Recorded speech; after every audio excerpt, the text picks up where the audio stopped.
You remember the clove hitch? Well, sometimes you might want to pull the rope this way.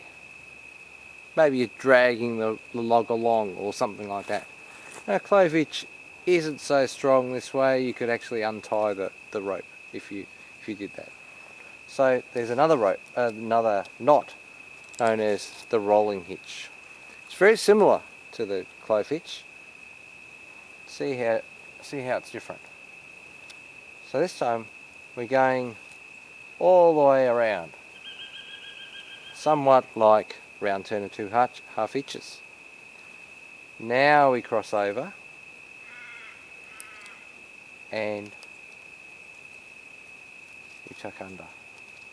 So now we've got an extra turn, and it's an extra turn on the side where we're doing the towing, where we're pulling from. So it wouldn't work so well if we were pulling it this way, but works this way, and this is called a rolling hitch.